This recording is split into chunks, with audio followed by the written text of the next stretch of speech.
Ito po pag-uusapan natin, essential sa buhay Kristiyano.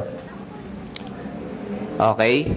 So, huwag na natin patagalin, pero pray po muna tayo. Hallelujah. Lord, we honor you and we praise you sa gabi pong ito. We know, Lord, your Spirit is within us. At patuloy, Lord, ikaw po yung magre-reveal, Lord, ng lahat ng bagay sa aming pag-aaral, Panginoon. Ayan mo, Lord, maunawaan po namin, Lord, yung kahalagahan ng topic na ito. We honor you and we praise you in Jesus' name. Amen. Hallelujah. Praise God. So, ito po yung natira sa akin topic. Sige, pakiflash mo na, brother. Okay? Yan po ay pinakadulo ng level 1. The benefits of speaking in tongues. So actually, nagkakabiroan, no? Kung sino daw yung makakuha ng topic, magsasample. Okay? Sino po dito nag-speaking in tongues? Taas ang kamay.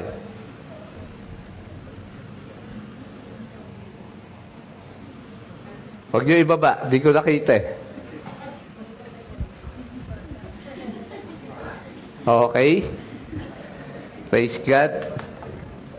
Marahil, kaya hindi nag-i-speaking in tongues yung karamihan sa atin because we don't know the benefits.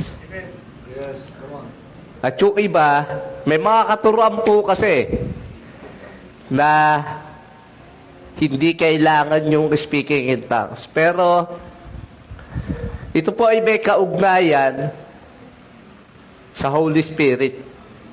Iba't tawag po dito, speaking in the Spirit o praying in the Spirit. Okay?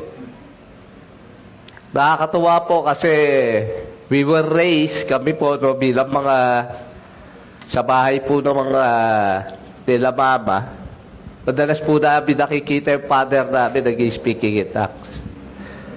No? Di ba namin naiintindihan, pero alam namin, it's a spiritual thing. Bagay po ito na spiritual. At makikita po natin sa salita ng Diyos, ito po ay importante sa buhay Kristiyano. Okay, simulan na natin. So, to give you a background, may mga tanong po ako dyan. Actually, nung nire-review ko po itong pag-aaral na to, nakalagay kasi doon is more on experience eh. Nung mismong author. So sabi ko, mahirap naman na yun din yung ituturo ko. Kasi experience niya yun eh. So kumuha po tayo ng mga mahalaga parte po doon. And now we will be talking about the speaking in tongues. Okay? Ready na ho ba kayo? Hopefully, pagkatapos po nitong topic na to, you will see the importance or the benefits of speaking in tongues. At siguro, tumatakbo rin sa isip nyo, sa Grace Speed, wala naman nag-i-speaking in tongues sa pulpito eh. Babaya, i-explain natin bakit. Okay? So, tignan natin. Hallelujah. Okay, question muna. Kailan nagsimula yung ministry ni Jesus? Is it before or after the Holy Spirit came upon Him? Kailan po nagsimula ministry ni Jesus? Doon siya po ba ay bago bautismuhan o pagkatapos? Sino nakakaalam? Ilang taon nung nag-ministry si Jesus? Siya kakalap, taas ang kamay. Pastor John lang. Si Tatay Rodel. Sino pa? Kayo pa takot. Nag-aaral nga tayo. Jason, Mr. Lloyd. Ilang taon? 30 years old. Ano nangyari kay Jesus mula pagkapanganak hanggang 30? At nakalagay lang sa Bible, yung 12 years old. na naiwan siya sa templo. Amen? So, bakit ganun? No? Hindi ba importante yung buhay ni Jesus simula pagkapanganak? Hanggang 11, tapos 13, hanggang 30? Bakit wala nasulat sa Bible? Okay? At bakit hindi siya nag-ministry? Kasi wala nakasulat. Hindi siya nagpagaling. No? Hindi siya gumawa ng mga milagro. During those times. Alam nyo, may pinibigay kasi pattern sa buhay Kristiyano, yung life ni Jesus. Amen? Ngayon, natanong ko po sa inyo, kailangan ba natin ng Holy Spirit? Amen. Sino dito may Santong Espiritu? Amen. Taas ang kamay uli. Paano kayo nakakasure na nasa inyo yung Holy Spirit? Kasi, tinanggap nyo si Jesus. Yes.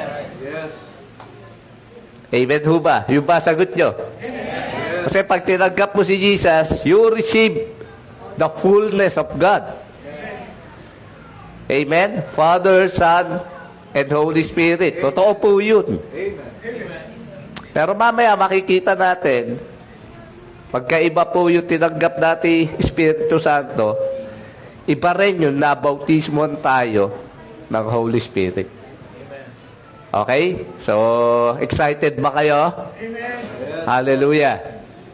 So, yung ministry po ni Jesus, after po siya mabaptize, tapos yung Espiritu na korting kalapate, napapanood nyo ho siguro to, no?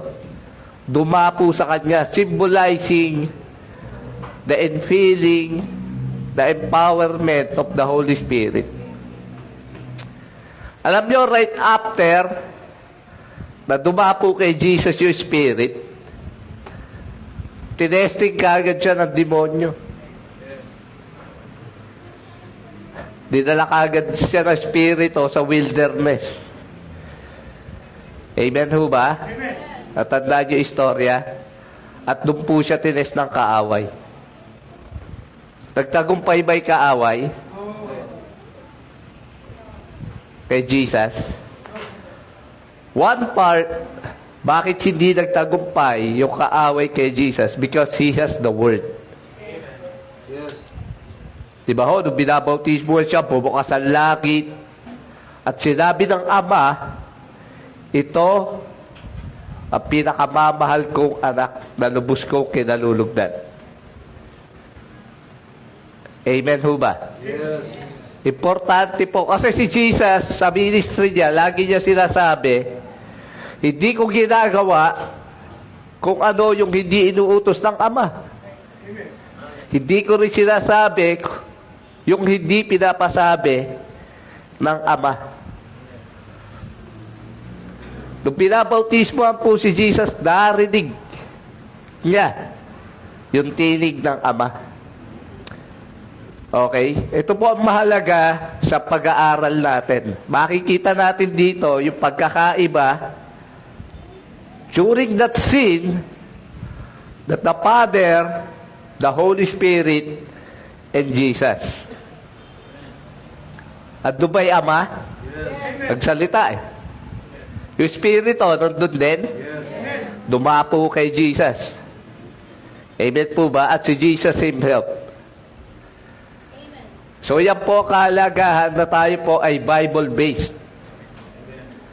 Amen ho ba? Hindi po opinion lang. Amen. Okay? So importante, maintindihan natin, bakit dumapo kay Jesus yung Holy Spirit? Bakit kailangan niya pa ng Espiritu? Tutuusin, Diyos naman siya. Bakit kailangan pa yung Holy Spirit pumunta sa Kanya? Diyos naman si Jesus. He is 100% God. He is also 100% human. Amen ho ba? Amen. Pero during that time, sabi po ng Philippians chapter 2, hinubad ni Jesus yung pagka-Diyos niya. So, He is very limited. Alam niyo, one character po ng Diyos, He is omnipresent. Tulad sinabi ni Sister Che kanina. Kahit saan dako, nandun ang Diyos. Pero nung nandito si Jesus, nawala yun. Bakit? He is in the human form. Hello? May buto, may laman. Amen ho ba? Di siya mawawala dito, mapupunta ron. Hindi niya alam yung nangyayari dito, saka sa ibang lugar. So he needs the empowerment of the Holy Spirit to know kung ano yung sinasabi ng Ama. Alam nyo, ang nagsasalita directly. Sabi po ng Bible, the Spirit communes with our spirit. Hello? So, pakikipag-usap po, espiritu to espiritu. So, si Jesus, tao, may laman, may buto, that time, He needs the empowerment of the Holy Spirit so He can commune to the Father. Hello? Tayo, tumira sa ating espiritu, kaya naririnig din natin yung tinig ng Diyos. Amen? Sino na po dito nakarinig ng tinig ng Diyos na parang ganito? Audible. Anak, huwag mong gagawin yan. Anak, magsimba ka. Anak, magbasa ka ng Bible. May naka-experience na ho ba ng ganon? Wala. Pero paano tayo nakikipag-usap sa Diyos? It's through the Holy Spirit. It's through our spirit na binago ng Diyos. Yes. Amen ho ba?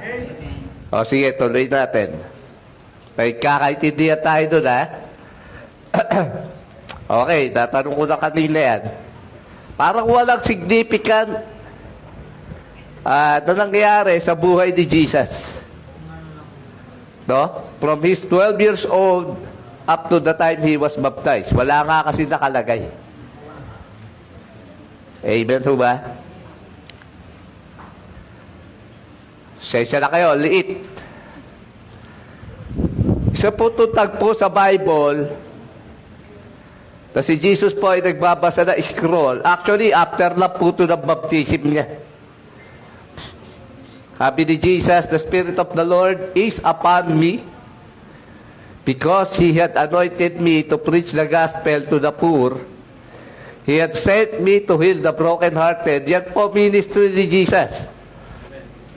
To preach deliverance to the captives and recovering of sight to the blind, to set at liberty them that are bruised, to preach the acceptable year of the Lord. Yung Espiritu daw nasa Kanya. Amen ho ba?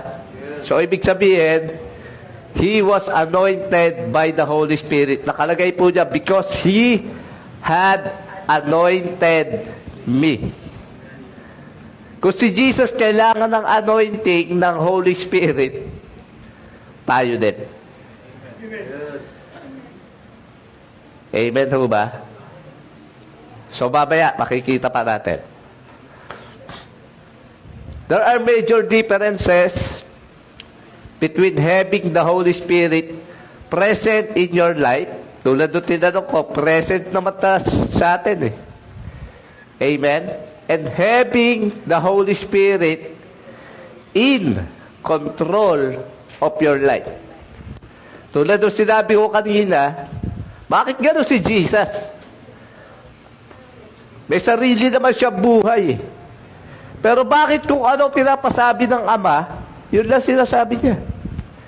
Bakit kung ano lang pinapagawa ng Ama, yun lang ginagawa niya. Actually, bago siya ipako, di ba? Nag-struggle siya.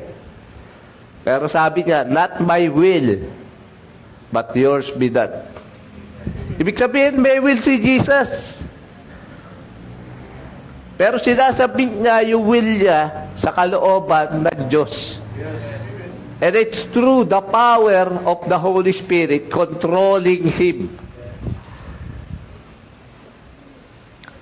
Hello? Alam nyo, bakit isang puntos, bakit talunan yung ibang Kristiyano, hindi dito sa Gracefield, sa labas. Kasi bakit? Their life was not controlled by the Holy Spirit. Yes, they have the Spirit. Ligtas po sila. Diinan ko, ligtas po sila. Pag namatay sila, langit sila.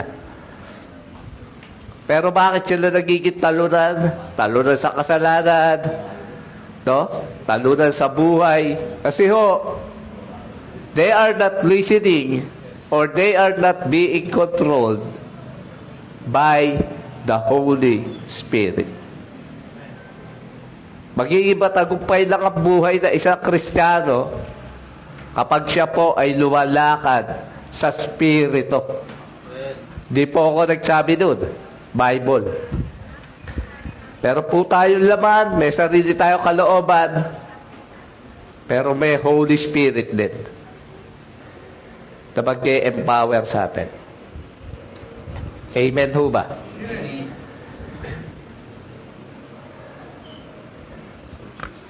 Bibilis ako para makarating ako sa speaking in tongues, sa Holy Spirit pa lang ako. Tignan niyo po itong tagpo na to. Pagka-resurrect ni Jesus, nagpakita siya sa mga alagad at sinabi niya, receive the Holy Ghost. Hindi po ito yung Pentecost. So, ibig sabihin, may tinanggap silang Holy Ghost, pero hindi pa sila baptized. After mabuhay ni Jesus, yung mga alagad nasan? Bumalik sa pangingisda. Talunan ng buhay. Takot na takot sa mga Roman soldiers. Bakit? Si Jesus nga naparusahan Sila pa kaya? Si Jesus nga na leader nila, nahuli. Sila pa kaya? Pero alam niyo istorya, after nilang mabaptize, o after dumating yung Holy Spirit sa kanila, sa Acts, during the Pentecost, matindi na ho sila Peter. Pinagbabawala mag-preach, pero napagbawalan ba? Hindi. Bakit? Because of the power of the Holy Spirit in their life. Amen ho ba? Basahin natin, Acts chapter 2. And when the day of Pentecost was fully come, they were all with one accord in one place. Nagkakasama-sama po sila. Nung una, wala doon si Tomas. Dito na. And suddenly there came a sound from heaven as of a rushing mighty wind. And it filled all the house where they were sitting. Nakaupo sila, may malakas na hangin, at pinuno yung buong bahay. And there appeared unto them cloven tongues like as of fire. Okay? So parang dila daw na apoy. No? And it sat upon each of them. Bawat isa meron. Amen ho ba? Amen. So it is a possibility na lahat ng Kristiyano mabaptize.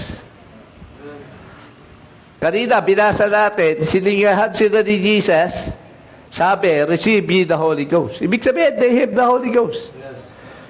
Bakit dito? Merong eksena na may apoy. Hello? Actually, sabi ni John the Baptist, darating yung panahon. Kasi siya nagbabaptize sa tubig, di ba? There will come after me that will baptize you with fire. Sino po yun? Si Jesus. Hello? At yun po nangyari na. This is the first time na may nangyaring baptism of the Holy Spirit.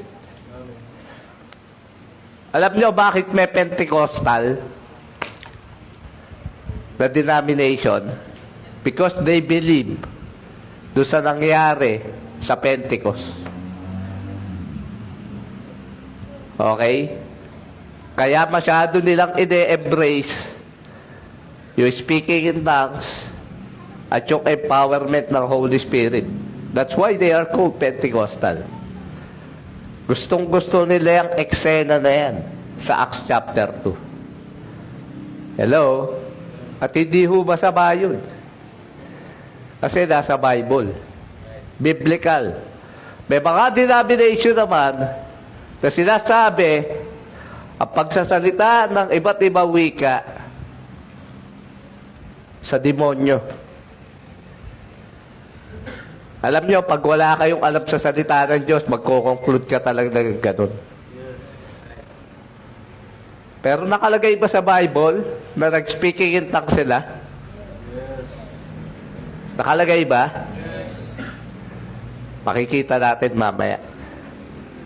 Pag biblical, paniwalaan natin. Pag wala sa Bible, yun na huwag natin paniwalaan. Amen ho ba?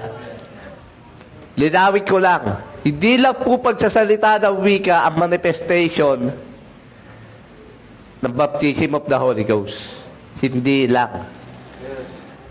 Pero makikita natin mamaya, it is a possibility na lahat magsalita ng iba't ibang wika. Okay, tuloy natin. And they were all filled with the Holy Ghost and began to speak with other tongues. Nagsalita ba sila? Ng iba't ibang wika? Sino nagsalita? Yung mga disciples. Pero sino nagbigay na sasabihin? Holy Spirit. Tandaan niyo po ito. Hindi po espiritu ang nagsasalita. Yung tao. Kala kasi nung iba, lulukubang ka na sa itong espiritu, tapos pipilitin ka magsalita ng iba't ibang wika. Sabi ni Pablo, I pray in tongues, I sing in the Spirit, I pray with understanding. So, ibig sabihin, kayang piliin kung kailan. Hello? Pwedeng i-off, i-on. Hindi sa pilitan. Hindi hinihintay yung espiritu para magsalita. Sila nagsalita. Yung sasabihin, ang binigay ng espiritu. Amen ho ba? Minsan nakakalungkot no? Bakit? Minsan naniniwala tayo sa demonyo, nagpapalit ng boses Diba? Yari, may naposes, nagpalit ng boses. May demonyo to. Diba?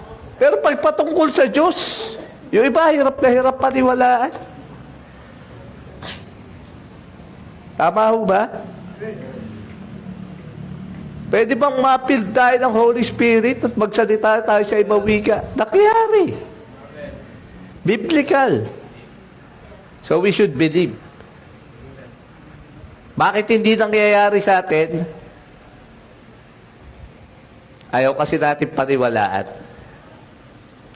At siguro may background tayo ng pag-aaral, akala natin hindi importante yung pag-i-speaking in tongues. Pastor, wala akong naririnig sa grace field na nag-i-speaking in tongues. Hindi porkit di mo naririnig, wala nang nag-i-speaking in tongues. Yes. Kanina, may pinataas ako. Meron, nagtaas. Narinig nyo ba dito? Nag-speaking in tongues? Hindi. Saan sila nag-speaking in tongues? Di ko alam. Baka sa bahay. Hello? Hello? Amen ho ba? Maganda ho to. Makikita nyo mamaya bakit wala nag-speak in tongues dito na magulo. Yung iba na nag-speak in tongues magulo? Okay. Mamaya. Relax. Yan. The Holy Spirit will never make you do something against your will. So, hindi ka pipilitin na sa to Espiritu na magsalita ng iba't ibang wika kung ayaw mo. Tulad ng sinabi ko kanina, tao ang nagsasalita, hindi yung Espiritu. Tao. May tao ba dito? Yes. So may capability kayo na magsalita ng iba't ibang wika. Ang magiging question kasi, are you baptized with the Holy Spirit? Kontrolado na ba ng Holy Spirit yung buhay natin? Amen ho ba? So yun po yung magiging question actually. It is one thing to have the Holy Spirit and quite another for the Holy Spirit to help you. May Santo Espiritu tayo at iba rin na ikaw yung sinasakop na Holy Spirit. Yes. Sino dito umiinom ng mineral water? Isang bagay yun na uminom ka ng tubig at isang bagay din na nalubog ka sa tubig sa swimming pool. Magkaparehas, magkaiba. Kaiba. Yes, we have the Holy Spirit in us. Pero yung ma-empower tayo by the power of the Holy Spirit, iba rin yun. Tulad ng sinabi ko kanina, sila Peter, naging iba after mabaptize the Holy Spirit. Amen ho ba? Sa sila kumuha na boldness, sa sila kumuha na i-share. Amen ho ba? It's through the power of the Holy Spirit. Yung Holy Spirit po kasi ang magpapaalala ng mga sinabi ni Jesus. Yun po ang isang ministry ng Holy Spirit. So sila Peter, nakapag-share, nakapag-evangelize, hindi sa galing nila. Hindi dahil matalino sila, hindi dahil nag-aral sila. Nakasama lang nila si Jesus, sabi ng Bible. And after they were empowered by the Holy Spirit, hindi na ho sila napigilan na mag-share patungkol kay Jesus. Ganda tinuro ni Pastor John last Sunday. Ang Holy Spirit will not preach and teach of Himself. Hindi po yan magtuturo patungkol sa Kanya. Ang ituturo po ng Holy Spirit, si Jesus. Kaya yung mga disciples, sino tinuro? Hindi Holy Spirit, si Jesus. They were empowered by the Holy Spirit to preach about Jesus. Yes. Amen ho ba? The gospel is the power of God unto salvation. Gospel, it is about what Jesus did. Kung ano yung ginawa ni Jesus. Hello? Bakit yun ang power? Yun ang nire-remind na Santo Espiritu. Doon nakapaloob lahat.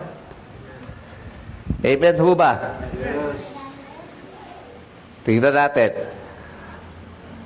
1 Corinthians 14:2. For he that speaketh in an unknown tongue, nung pinag-aaralan ko nga ho to, sabi ko, bakit kaya unknown tongue?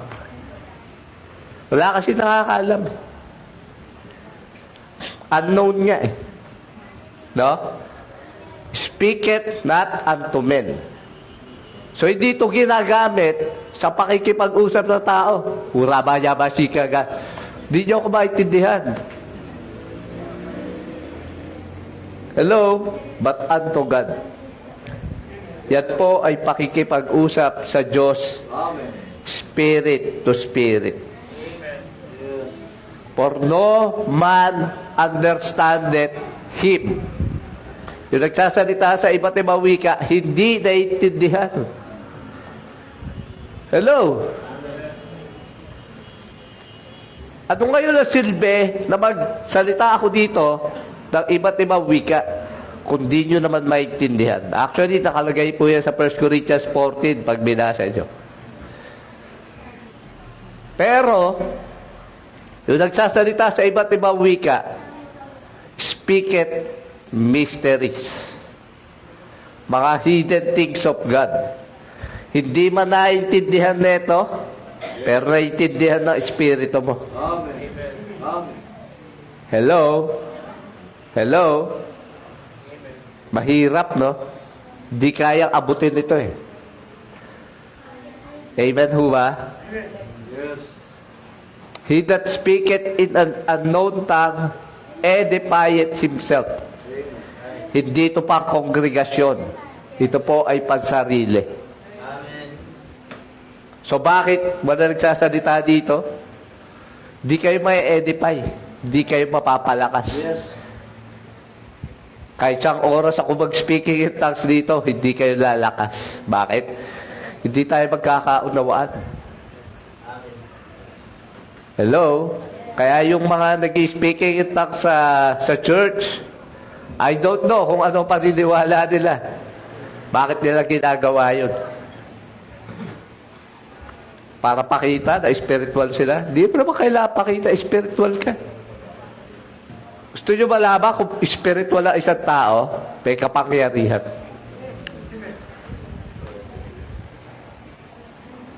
May kapangyarihan. Mga disciples, nagbi-minister, yung adido ka ni Pedro nagpapagaling. Yun ang mga spirit-filled. Hello? Amen ho ba? Yes. Di kailangan pakita na spiritual ka. Makikita talaga yan ng tao. Di mo kailangan pangalandakan, spirit-filled ako. Come on. Si Jesus ba sinabi, tingnan nyo ako, spirit-filled ako, tas nag-tongues? Wala. Si Pablo. Amen ho ba? Pero may lumalabas na kapangyarihan. Yes. Amen po. Hallelujah. Sabi po sa Jude, but you, beloved, building up.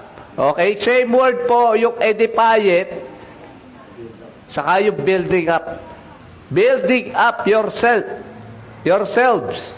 Hindi iba. Yes. On your most holy faith, praying in the Holy Ghost. By faith po ang pag-i-speak in tongues. Tulad ng sinasabi ko, hindi ito mangyayari sa atin kundi natin papaniwalaan. Praying in the Holy Ghost. Amen ho ba? Hello? Nakikinig pa po ba iba? Building up yourself on your most holy faith. Binibuild up mo po yung sarili mo pag nag-i-speaking in tongues ka. Di po ako nagsabi, puro talata po yung binabanggit ko. Hindi ko po ito aral. Amen? So, tingnan po natin iba. Sabi po ni Andrew Womack, it takes you out of the natural thinking and reasoning and puts you into a supernatural realm of faith. It takes faith. No? Hindi po papaganahin yung isip natin at yung reasoning natin. Kailangan po natin dito pananampalataya. Kakaintindihan mo ba tayo? Yes. Actually, nung nire-review ko po to, kaya dinaanan ko yung Holy Spirit, mahirap po intindihin yung speaking in tongues unless you believe doon sa Holy Spirit. Sino na po nakakita sa Holy Spirit? Pero naniniwala tayo. Amen ho ba? Hello? By faith kasi din. Actually, nabanggit siya ni Pablo sa Galatians. Did you receive the Holy Spirit by following the law or by faith? Ibig sabihin, by faith. Amen po? Hallelujah. Yan. The Spirit also helpeth our infirmities, for we do not know what we should pray as we ought, but the Spirit itself makes intercession for us with groanings which cannot be uttered. Minsan may ganyan. Nagpe-pray, nag-go-groan. Alam nyo, minsan na-experience ko yan. Hindi yung para ipagmalaki, no? Nasa prayer meeting kami, nung ipagpe-pray na isang kapatid, hindi salita lumabas sa akin. Humuhugot po dito. Hindi salita. Parang ungol or sabi ko, iba yun ah. Yung pala, yung kapatid na yon, may pinagdadaan. Hindi ko alam. Wala akong kamalay-malay. And when I pray for her, di ko alam kung ano naging sitwasyon ng buhay niya. Pero I believe that time, she was comforted by the Lord. Naalala ko lang po yun habang binabasa ko to. May mga prayer na hindi natin naunawaan, hindi natin alam. Sino dito, bigla na lang may naalalang kakilala pag nagpe-pray? Hindi ikaw yun. Patagal mo nang di nakita, tapos bigla i-remind sa'yo ng Lord, pag-pray mo itong tao na to. Tapos mababalitaan mo, may nagyari na pala sa kanya.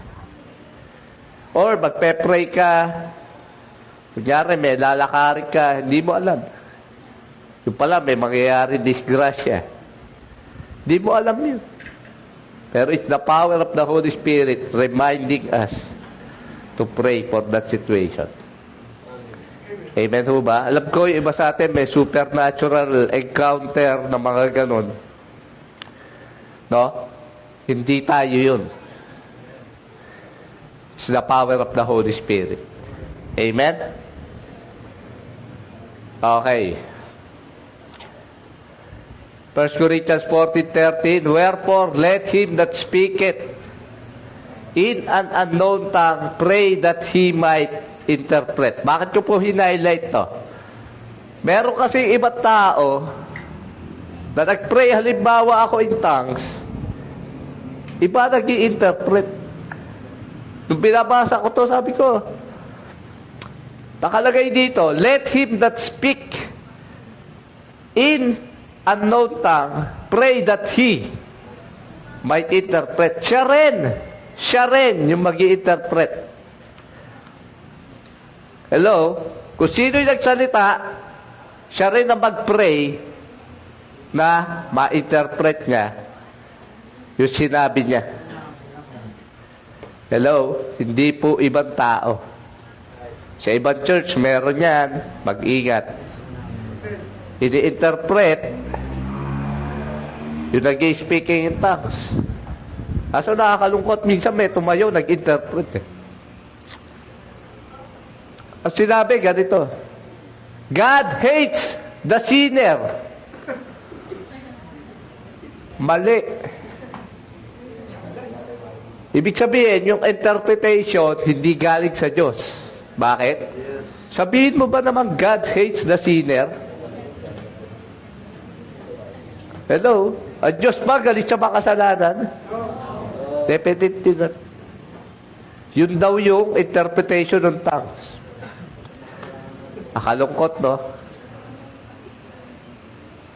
Na-abuse din kasi. No? Kaya yung iba ayaw dyan eh. Kaya yung iba tinawag din sa demonyo yung pag-speaking in tongues eh. Kasi na-abuse. Na-misuse. Hello? Pero ang ganda eh.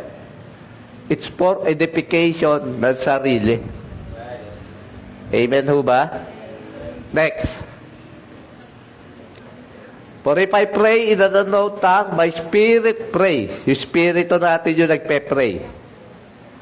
But my understanding is unfruitful. So, hindi po ito talaga naiintindihan ng kokote natin.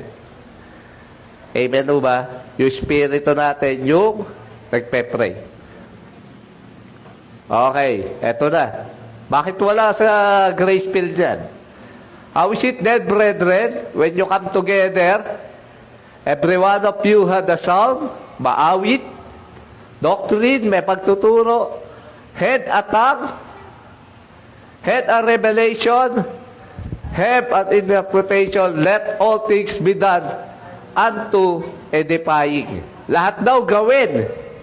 Pag-awit, pakangaral, pagtatangs, revelation, pag-i-interpret, dapat siya ginagawa unto edifying or pagpapalakas. Hello? Amen ho ba? Tingnan natin kasunod. Dito ako tinira dati. Tinuro ko po to. Dito ako natuligsa. If any man speak in an unknown tongue, let it be by two, or at the most by three. Ilan? Dalawa. Pinakamarami, tatlo. Eh, sabay-sabay. Di biblical. And not by course, let one interpret. Okay? So, dapat may interpretation. Pag wala. But if there be no interpreter, let him keep silence in the church. Pag walang mag-interpret, manahimik. Ako ba nagsabi? Bible. Si Pablo. Buhayin nyo si Pablo. Tanungin nyo kung bakit. And let him speak to himself and to God. Talagang pag tinuro mo to sa church, na may ganun, mayayari ka talaga. Hello? Hello? Ako po naniniwala na kapag ikaw ay pinuspos na sa ato spirito, magbabago buhay mo.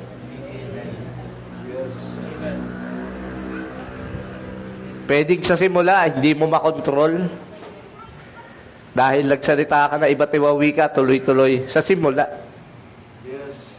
Pero darating yung time, maunawaan mo po yun, makokontrol mo.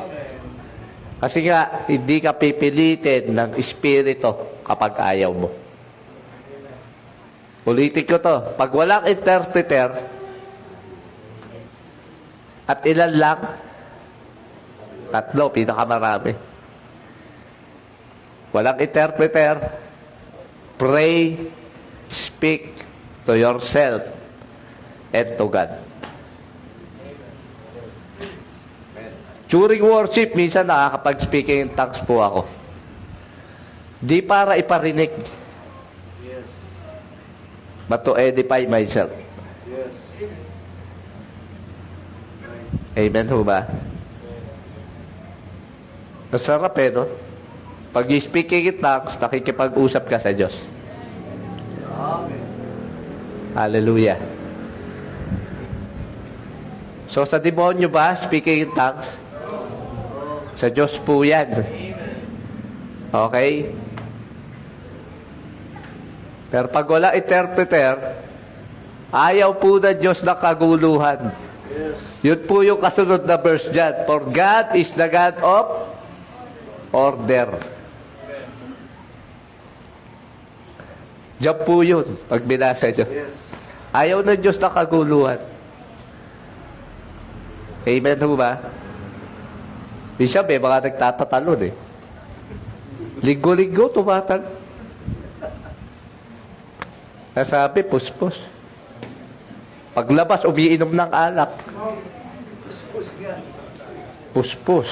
Sa espiritu ng alak. Wala akong kapangyarihan. Sad to say. No? Di po tayo naninira eh. Reality lang po, sa totoo lang po tayo. Amen ho ba? Sabi ko po kanina, the Spirit will empower your lives. Amen po. Sino dito na bago buhay? Dahil kay Lord. Dati may bisyo. Nawala. Glory to God. Di tayo eh. No? It's the Spirit of God living in us. Amen po. Hallelujah. Okay. Sa question na pala tayo. Pero natutunan ho ba tayo? Actually, marami pa sana question eh, no? Pero sosobra tayo, hahaba masyado. Palakpakan nga natin si Lord. Hopefully, no? After no pinag-aralan natin, meron po dito mag-desire or by faith, mag-speaking in tongues. Hindi ho para iparinig sa ibang tao, kundi para i-edify yung sarili niya. Building up yourself in the most holy faith. Ini-istira po natin, no? Yung spirit na nasa sa atin. Amen ho ba? Basahin daw natin yung Jude. Okay? Ano yung great benefit na natatanggap by praying in the Holy Ghost? Kaya po yung Jude 1:20. Ano po dyan yung benefit na pagpe-pray in tongues? You are building up yourself. Okay? Pag nag-speaking in tongues ka, ang pinapalakas mo, sarili mo. Amen ho ba? So, malinaw po yun, ha? Naalala ko lang. Meron daw isang kapatid, nagpa-pray sa isang kapatid, doon nag-pray, nag-speaking in tongues. Sabi ng kapatid, sa demonyo yata ito eh. Bakit? Nag-speaking in tongues, hindi naiintindihan. Nagpapa-pray ka nga eh. Pinag-pray, speaking in tongues. Sabi ni kapatid, naguluhan lalo. Okay? So, it's for building up yourself. Amen ho ba? Okay. Yan. On your most holy faith. Next question, dalawa. Sa Acts chapter 2 verse 4, how many people were filled with the Holy Spirit? Saka, ano nangyari after they are being filled? Sabi natin, Acts 2:4. And they were all filled with the Holy Ghost and began to speak with other tongues. Okay? Ano sagot? All saka they speak in tongues. Okay? All. Tapos they began to speak with other tongues. Okay? Yung speaking in tongues po is an early evidence na tayo po ay napuspos na sa Tong Espiritu. Mababasa niyo po yan all through Acts. Okay? Yung mga mananampalataya, after they were filled with the Holy Spirit, they speak with other tongues. Okay? 1 Corinthians 14:14. What part of you is praying when you pray in an unknown tongue? Anong parte raw? O, tingnan natin yan. Alin po nagpe-pray? Spirit. Okay? So, hindi po yung understanding. Okay? Yan. My spirit prays. 1 Corinthians 14:2, dalawa. When a person speak in an unknown tongue, who are they speaking to? Sino daw kausap? Okay? When you pray in an unknown tongue, your spirit is speaking what? Yes. Kanino daw po nakikipag-usap? Kay God. Okay? At, ano yung sinasabi? Mysteries. Speaketh mysteries. Okay? 1 Corinthians 14:4, when you pray in tongues, you do what? Parang hirap tagalugin ito. Ano daw yung ginagawa? Ano ang sagot? Edifies himself. Okay? Yan. Meron pa ba? 14:16, when you pray in tongues, you are doing what?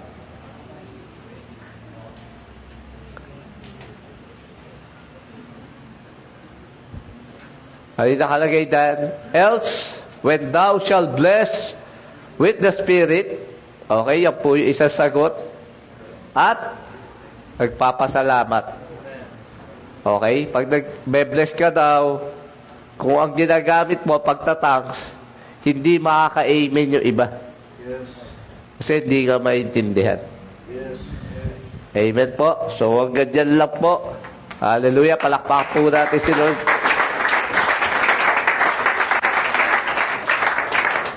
Alam nyo, isang maganda i-practice po yung speaking in tongues pag nag-iisa po kayo. Amen. Kasi yung Holy Spirit will remind us of things na hindi po natin naunawaan. Yes. Hindi po yan para ipagmalaki. Amen. It is a gift. No? Tulad po ng ibang gifts. Naalala ko nga sa 1 Corinthians chapter 12, ang dami pong gifts ng Holy Spirit. At dahil naalala ko po yun, nagkaroon uli ako ng desire, Lord, I want those gifts.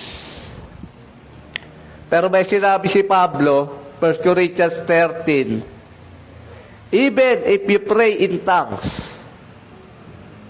pero walang pag-ibig, it will profit you nothing. So lahat po dapat ang pamamaraan, pag-ibig. Yes. Amen. Right. Amen ho ba? So it's the best thing. It's the best way para po i-desire natin yung best gifts. Amen? Baliwala ho yung gifts kundi natin gagamitin with love. Amen ho ba? Amen. Hallelujah. So, sino dito nagka-desire? O susubukan mag-speaking in tongues? Hindi po spirit yung magsasalita, kayo. Okay? So, sige po, tayo po tayo. Pasalamat tayo sa Lord. Hallelujah. Sino gusto mag-sample? Speaking in tongues? Ayaw nyo, Hallelujah. Pasalamat tayo sa Lord. Lord, we thank you, hallelujah, sa pag-aaral namin sa gabing ito. Truly, Lord, your word is enough. Your word is complete, Lord, to explain things, O God. Nabisa po, gumugulo sa kaisipan po namin, Lord. Even, Lord, sa mga teachings, sa mga aral, Lord, na naririnig namin sa labas. Sometimes, Lord, hindi isang tabi namin yung aral kasi hindi namin naunawaan. Pero salamat, Lord, dahil may salita ka. At yung salita mo nagpapaliwanag through the power of the Holy Spirit, Lord. Amen. Ito pong mga salita mo, Lord, ay tanggapin namin, Lord, ng may pananampalataya. Niluluwalhati ka po namin, O Diyos. And let the empowerment of the Holy Spirit be upon us, O God. Ayan mo, Lord, tanggapin namin yung mga regalo galing sa'yo. Kasama po dito yung pagsasalita sa ibang wika, O Diyos. Salamat po, Lord. You're teaching us to edify ourselves. Yes, yes. You made us strong, Lord. Ikaw rin po, Panginoon, na nagbibuild up sa amin, O God. Thank you, Jesus, for the knowledge and the wisdom na ini-impart mo sa amin. We honor you in Jesus' name. Amen and amen. Hallelujah. Palakpakan po natin si Lord. Magandang gabi po sa lahat.